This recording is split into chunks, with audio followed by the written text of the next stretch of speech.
livro de Êxodo, no capítulo 25, verso 8, Deus ordena a Moisés, dizendo: E me farão um santuário para que eu possa habitar no meio deles, segundo tudo o que eu te mostrar, para modelo do tabernáculo e para modelo de todos os seus móveis, assim mesmo o fareis. Deus convida Moisés a subir no Monte Sinai, e ali então Deus dá muitas instruções a Moisés, inclusive escreve as suas leis, os 10 mandamentos em tábuas de pedra, e também ali ele orienta a respeito da construção do tabernáculo, ele também dá toda a orientação com respeito ao sistema de sacrifício, ao sistema sacerdotal, a consagração levítica, enfim. E quando nós olhamos no capítulo 25 de Êxodo 26, 27, nós percebemos ali as instruções de Deus com relação à construção da arca, daquele móvel, arca, a arca da aliança. Vemos ali também a orientação de Deus com respeito à construção do propiciatório, que era a tampa da arca, dos querubins sobre a tampa da arca, a orientação de Deus a respeito da construção da mesa, a mesa dos pães da preposição, a orientação de Deus a respeito do candelabro, das cortinas, como que seria a cobertura ali do santuário, o véu, o altar de holocausto, o átrio do tabernáculo, o azeite, enfim, Deus ali dá toda a instrução a Moisés, dizendo: Moisés, faça tudo, conforme o modelo que eu te mostrar. Faça deste jeito, assim mesmo o farei. Que interessante a ordem de Deus, não é mesmo? E ali Deus constrói então, orienta então a construção daquele tabernáculo, e Moisés, ele vai seguir à risca as orientações de Deus. Mas quando nós olhamos para a questão da Arca da Aliança, o capítulo 25, verso 22, diz bem assim, vou ler o 21 também. Porás o propiciatório em cima da arca, e dentro da arca porás o testemunho que eu te darei, que era as tábuas dos 10 mandamentos, né? O testemunho. Ali virei a ti, e de cima do propiciatório, do meio dos 2 querubins que estão sobre a arca do testemunho, falarei contigo acerca de tudo que eu te ordenar para os filhos de Israel. Ali, então faça o santuário, construa a arca vai ficar no lugar santíssimo do santuário. O santuário era dividido em 2 compartimentos, o santo e o santíssimo, além do átrio, que era o pátio, e ali sobre o propiciatório eu virei a ti. Sabe, queridos, o propiciatório era como se fosse o púlpito de Deus para ele apresentar-se à nação de Israel. Ali virei a ti, ali me encontrarei contigo. A Arca da Aliança representava a presença de Deus entre o povo. Ali, então, a Arca da Aliança era o trono simbólico do Senhor. Deus queria habitar no meio de Israel. E de onde Deus falaria? De cima da arca, do propiciatório, do lugar santíssimo, do santuário celestial. Interessante quando nós falamos na Arca da Aliança. A Arca da Aliança é um móvel muito discutido e as pessoas até hoje tentam encontrar a Arca da Aliança. Para onde foi a Arca da Aliança? Você já ouviu uma discussão sobre o propiciatório? Claro, o propiciatório era parte da arca, né? Você já viu as pessoas em busca da mesa dos pães da preposição? Ou muito comentário a respeito da mesa? E o candelabro? As pessoas têm tanta ânsia para encontrar o candelabro. E quem sabe as cortinas do santuário? As pessoas estão preocupadas em encontrar as cortinas do santuário, o altar do holocausto, o véu, as cortinas. O que você acha? Não, meus queridos, a busca, existem filmes, né, livros escritos sobre a Arca da Aliança, e os outros móveis não se dão tanta importância. E, na verdade, a arca ela tinha uma importância fundamental no santuário. Era o trono simbólico de Deus. Por isso que as pessoas têm tanta vontade de encontrar esta arca. Ninguém sabe onde que ela está, não é mesmo? Ninguém sabe onde que foi colocada esta arca, mas está. Deixa eu entender com os queridos ouvintes desta manhã uma sequência cronológica dos principais eventos envolvendo a Arca da Aliança em suas interações com Israel, os filisteus e com os outros povos também, né? Com base nos relatos bíblicos do Antigo Testamento, especialmente no livro de Êxodo, Números, Josué, Juízes, Samuel, Reis, né?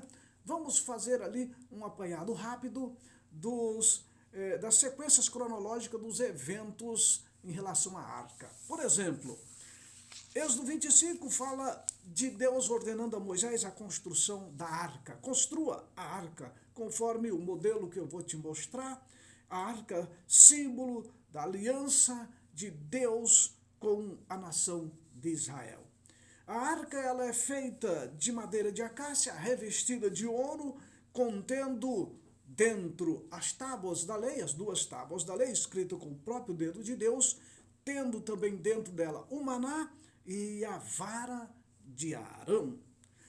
A arca ela vai à frente do povo de Israel pelo deserto. Todos os passos do povo de Israel caminhando pelo deserto, a arca era levada à frente. Números 10 vai relatar isso, 10 e 14. Quando o povo tenta invadir Canaã, sem a bênção de Deus, a arca não vai com eles e eles são derrotados, porque a arca devia ir à frente. E quando Deus dissesse, vamos, estou com vocês, podemos partir, então a arca era levada. Se eles fossem sem a ordem de Deus, mesmo com a arca, eles foram derrotados. Muito bem. Quando eles foram atravessar o rio Jordão, Josué 3, capítulo 3 ao capítulo 6, quando eles foram atravessar o Jordão, ali eles levaram a arca à frente. Orientação de Deus, as águas se abriram. As águas se abriram. Os sacerdotes iam com a arca, colocaram os pés na água do rio Jordão. Elas se abriram. E ali eles permaneceram até que todo o exército de Israel passasse o Jordão. E quando os sacerdotes passaram do outro lado com a arca, as águas do Jordão se fecharam. Outro fato interessante, quando eles vão numa guerra contra a cidade de Jericó, Deus disse, olha, pegue aí os sacerdotes e vão à frente com a arca. Uma volta por dia em volta de Jericó. Uma vez por dia. No 7º dia, 7 voltas com a arca à frente. E no 7º dia, a arca ia à frente também. E os muros de Jericó caíram. Os muros de Jericó caíram. Veja que a arca estava ali à frente. Josué 18, verso 1. Após a conquista parcial da terra, a arca é colocada lá em Siló, onde permanece por muitos anos como centro de adoração e de culto dos israelitas. E mais, em Samuel, 1 Samuel 4, conta em uma guerra contra os filisteus, Israel leva a arca no campo de batalha e uma coisa, já tinha sido dito a eles, não vão, Deus não estará com vocês. Mas eles, teimoso, pegaram a arca e disseram, não, nós vamos levar a arca e a arca ela tem poder e vai nos dar a vitória. E por incrível que pareça, o exército de Israel foi derrotado. Os filhos de Eli, do sumo sacerdote Eli, Ofni e Finéias, morrem e a arca é capturada. Olha que incrível! E quando a notícia chega ao sumo sacerdote Eli, ele morre ao saber da história, ou do fato dos seus filhos terem morrido e da arca ter sido capturada. Onde o próprio sacerdote, ele exclama, foi-se a glória de Israel, porque eles tinham a arca como um grande objeto de poder. A arca tinha poder na visão deles. A arca era a glória de Israel. O sumo sacerdote diz, foi-se a glória de Israel. Não há tempo para a gente definir todos os detalhes desse fato, mas só aqui para a gente entender a cronologia. E depois que a arca foi capturada ali pelos filisteus, ela é levada e colocada lá em Asdod, colocada lá no templo do deus Dagon. A estátua de Dagon, quando é no outro dia, ela amanhece caída. Ela amanhece caída. Pegaram a arca, colocaram no templo do deus Dagon. Na manhã seguinte, a grande estátua de Dagon amanhece caída ao chão. Eles levantam a arca,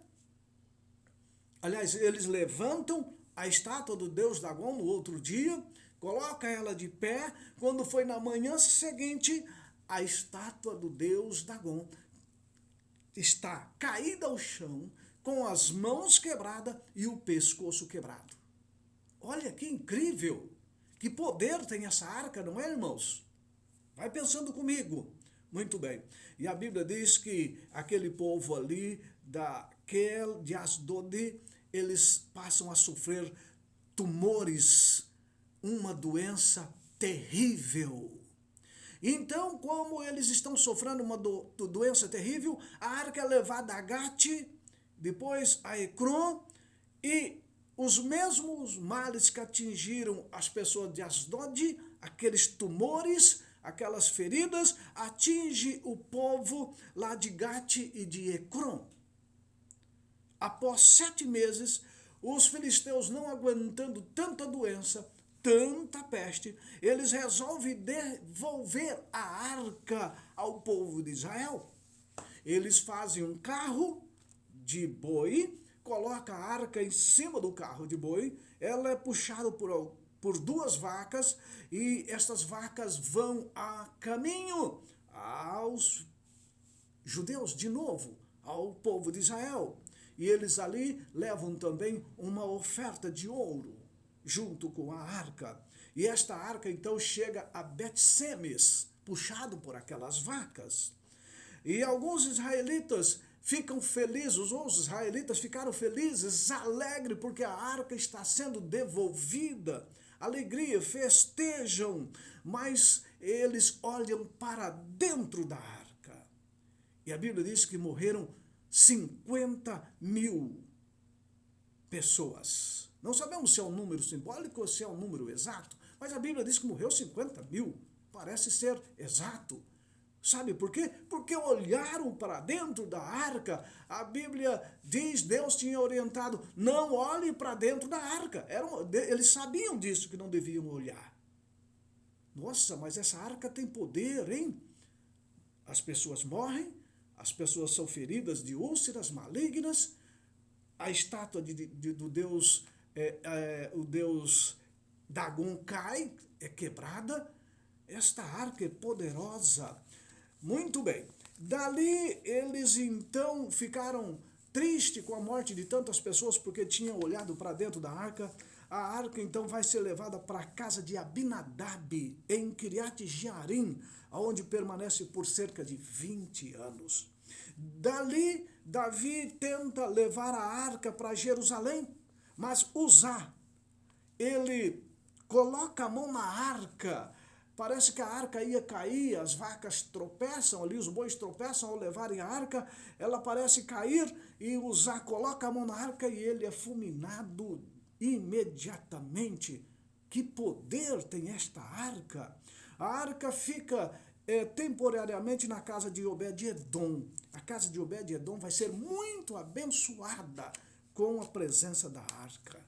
E mais tarde, Davi então leva a arca a Jerusalém com grande celebração.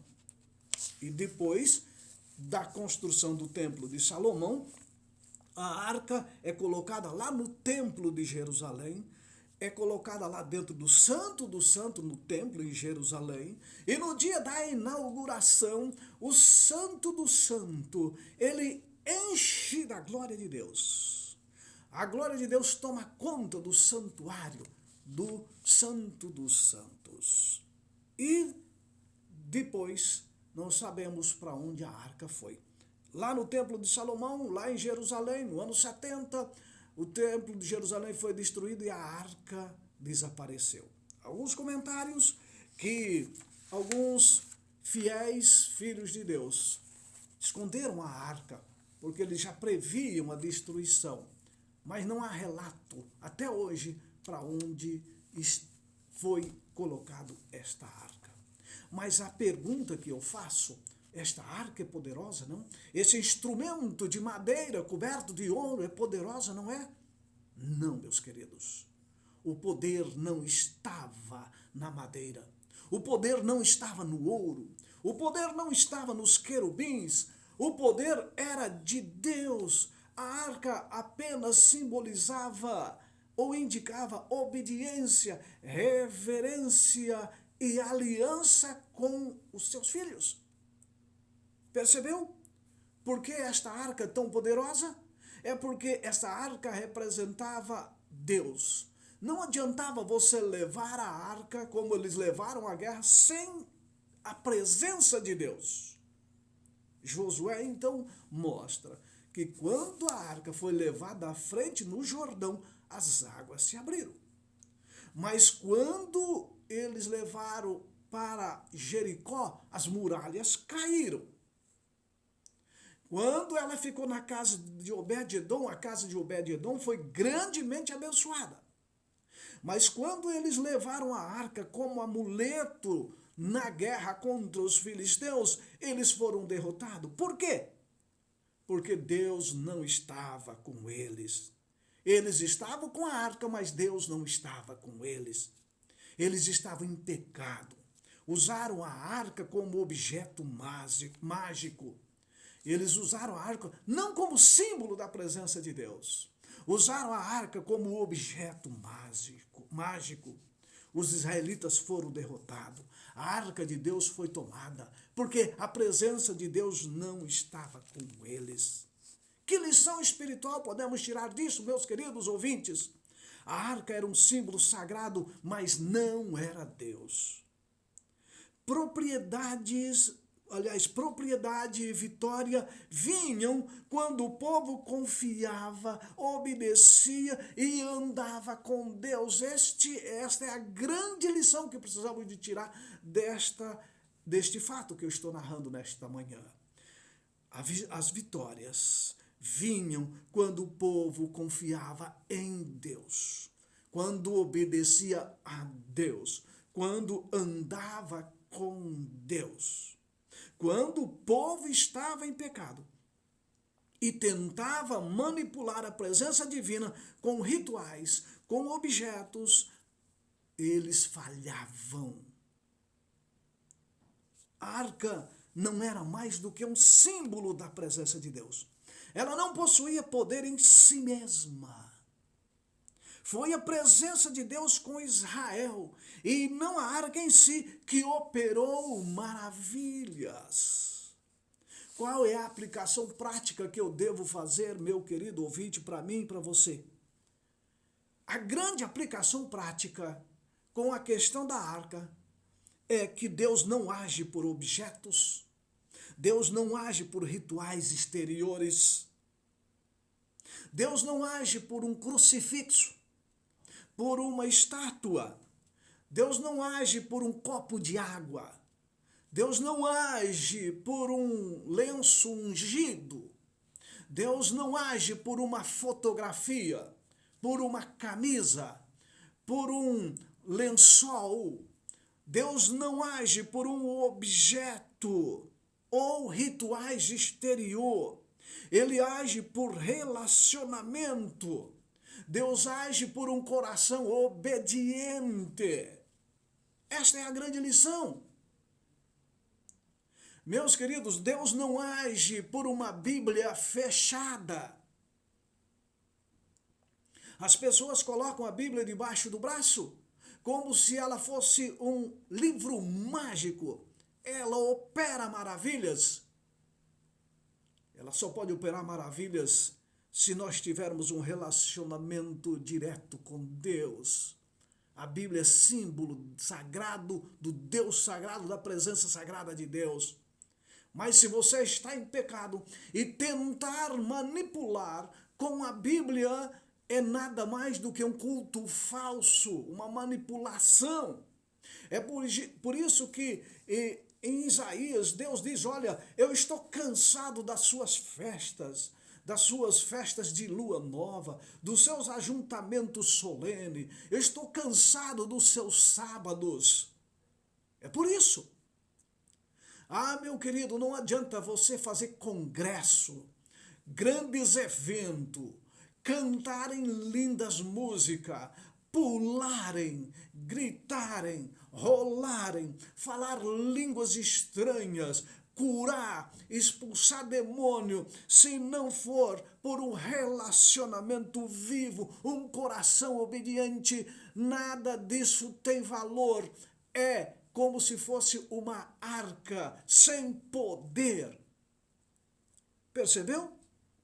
Cruz, Bíblia, óleo, música, são símbolos importantes? São, não há dúvida de que são símbolos importantes. Mas não substitui a presença real de Deus em nós. Não adianta nada você ter a Bíblia aberta aí no seu escritório, dentro do seu consultório, na sua casa, mas se você não faz uso e não clama a presença divina. Percebeu? A arca era feita de madeira, revestida de ouro, guardava as tábuas da lei de Deus, o maná, a vara de Arão, era o local de onde Deus falava com o seu povo. A arca era apenas um símbolo da aliança de Deus com Israel. Onde ela estava, se houvesse obediência, fidelidade, coração sincero, ali estava a presença de Deus. Mas se levasse a arca sem a orientação de Deus, Deus não ia. Sabe, meus queridos ouvintes, a arca era santa, porque representava a santa presença de Deus. Jamais deveria ser confundida com a própria presença divina. Sabe, a arca, ela tem alguns pontos positivos. Por exemplo, as muralhas de Jericó caíram, mas outro exemplo negativo levaram ela, não porque ela era negativa, não, de jeito nenhum, mas é porque levaram ela sem Deus, sem a orientação de Deus. Então não faça as coisas sem a orientação de Deus. Quando o povo confia mais nos símbolos do que em Deus, o símbolo se torna um ídolo e Deus se retira. Você já imaginou ali a Eucaristia, né? O pão da Eucaristia, o pão da Santa Ceia? As pessoas veem ali a presença divina de Deus, mas se não tem um coração de obediência, Deus não pode estar para abençoar. É apenas um símbolo. A arca era um símbolo da presença divina, mas sem obediência, sem humildade, a sua presença nada significava. Por isso Jesus disse, esse povo honra-me com os lábios, mas o seu coração está longe de mim. Sabe, eu preciso de ter uma fé viva. A fé viva obedece. A fé viva confia. A fé viva anda com Deus. Mesmo que não tenha uma arca. Mesmo sem sinais visíveis. Mesmo sem a arca que é um sinal externo, confiamos e obedecemos. Isso é uma fé viva, mas existe a fé simbólica, aquela fé que confia em objetos religiosos, confia em rituais, em aparência, em pastores, em grandes líderes, em curas. Isso é uma fé simbólica, pessoas que confiam em coisas menos do que na presença de Deus. Fé sem obediência não é fé, mas é presunção. Fé sem obediência é presunção. Graça sem obediência é uma graça barata. Busca os benefícios de Deus sem buscar a face de Deus. Oh, meu querido, eu tenho ou vivo uma fé simbólica ou vivo uma fé viva. Fé sem obediência é uma fé morta, é presunção. Sabe, Caim tinha fé. Caim também tinha uma arca, vamos assim dizer. A arca de Caim, que ele confiava, era a sua própria obra, era a sua própria forma de adoração. Os antediluvianos tinham a sua arca, vamos assim dizer. Qual era a arca dos antediluvianos? Eram os seus prazeres, a violência, a autossuficiência. Os construtores da Torre de Babel também tinham a sua arca de confiança. Qual seria a confiança dos construtores da Torre de Babel? Podemos dizer que fosse a união, vamos nos unir, construir uma grande torre, vamos ser famoso. E eles tinham tecnologia. Essa era a arca de confiança deles. Balaão também, meus queridos, construiu uma arca para si, podemos assim dizer. Qual foi a arca de Balaão? Foi a recompensa material, a manipulação. E ele pensou, eu vou me dar bem. Confiou nas questões financeiras. Sabe, e Saul, meus queridos, ele confiou na popularidade, na aparência externa, em métodos humanos. Sansão, ele confiou na sua força física, no seu charme pessoal. Ele pensou, Deus vai estar comigo mesmo assim, mas na sua desobediência, olha a terrível situação de Sansão, porque confiou mais na sua força física do que em Deus. Como as pessoas confiaram na arca em vez de confiar em Deus. Jezabel confiou no seu poder político, na idolatria e no seu poder de manipulação. Salomão confiou na sua própria sabedoria que Deus tinha dado a ele. Confiou nas suas alianças, confiou nas mulheres estrangeiras. No que você confia? Você pode confiar na arca de Deus, na arca da aliança, mas sem a presença de Deus. É simplesmente uma fé ritualista. Sabe, queridos, eu e você somos chamados para viver uma fé viva. Confiar em símbolos, confiar em cruz, em óleo ungido, em não sei o que ungido, em não sei o que ungido, e não sei o que ungido, meus queridos, não vale nada. É simplesmente uma religião ritualista. Frequentar cultos, cantar, gritar, pular, sem render o coração de fato a Deus em obediência e fé, não vale nada. É simplesmente uma religião ritualista. Eu sou chamado nesta manhã, você é chamado a colocar Deus à frente em todas as decisões. É família, é negócio, é estudo, é profissão, é trabalho, não importa, coloque Deus à frente, não vá sem Deus à frente. Se o Senhor não for com a gente, certa feita, disseram os israelitas, se o Senhor não for à frente, nós não iremos. Faça como eles, Êxodo 33:15, se o Senhor não for à frente, nós não vamos. Jesus quer ser a presença real. Deixe a arca para lá. Deixe os rituais para lá. Deixe os símbolos para lá. Se eles forem importantes para você, tudo bem. Mas se Deus não for o mais importante do que tudo isso, a sua fé é simplesmente uma fé ritualista. Deus chama a mim e a você para vivermos uma fé viva. Deus disse: eu estarei com vocês todos os dias. Ele quer estar comigo.